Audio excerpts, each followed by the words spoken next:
New year, new video, new experiment. What's up, guys? Welcome back to Tuck TV. Wish you a very happy New Year 2020. Hope you had a fantastic party, and let's hope that this year is just as metal as the last, if not better. Now, when it comes to defining the sound of a guitar, there are a lot of parameters and equipment that go into it.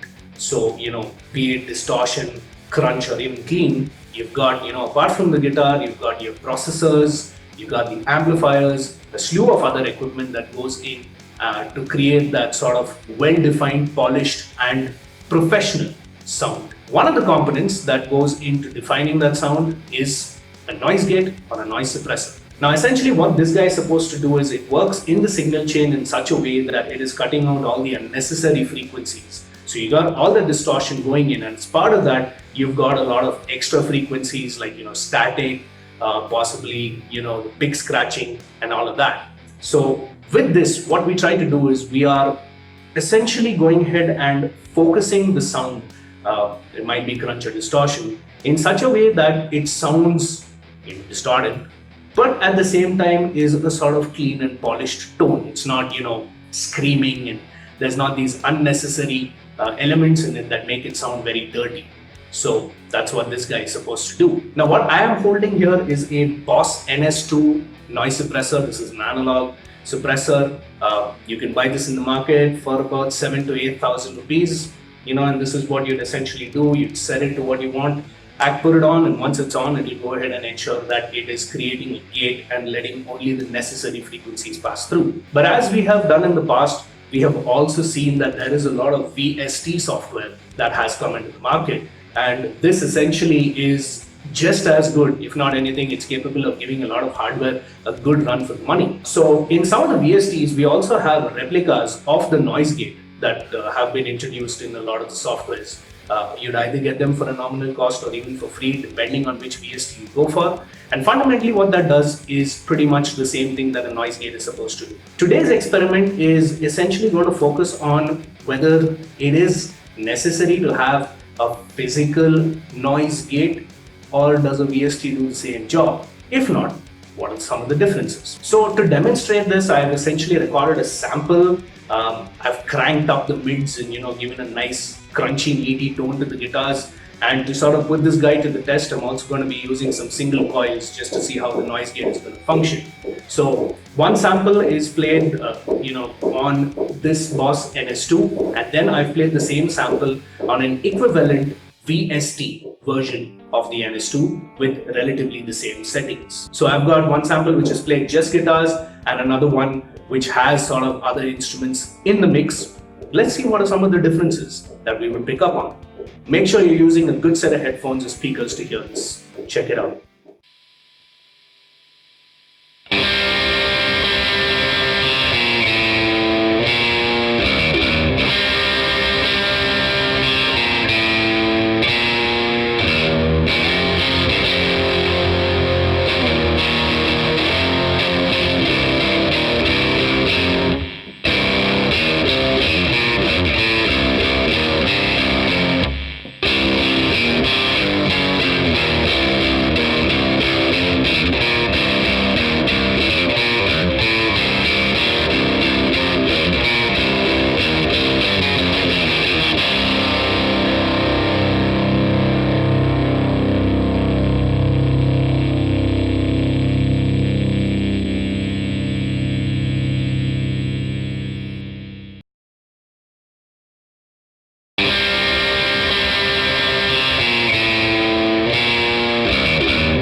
that's that. What did you think? Let me know in the comments below. Off the top of my head, a few things I sort of picked up on is, though the VST sort of has a much more polished tone and polished silence as compared to the NS2. The NS2, on the other hand, I felt had a more organic sound, to the guitars. That's what I picked up on. Although it had a lot of this humming and all of that, towards the end, when I strum an open chord, you could hear that the decay is a lot more natural as compared to the NS2 VST, which sort of just suddenly drops out. It just sort of cuts off there. Coming down to what are my thoughts, if you're a bedroom jammer, again, now I've done a lot of these videos, and by now you know that I'm focusing a lot of these videos on the perspective of the bedroom jammer. And if you're someone who's just jamming at home, maybe the VST might do the job for you. But if you're someone who is very, very particular about their tone, if you're someone who's gigging on stage, keep in mind that if you already own a processor, there's a good possibility that it has an inbuilt noise gate. And I am going to do a video of a dedicated noise gate versus an inbuilt one probably another time. Until then, this is what this experiment was about. What did you think about it? What are your thoughts on VST versus actual noise suppressor? Let me know in the comments below. Give this video a thumbs up if you like what you see. Subscribe to our channel for more content from us. And until next time,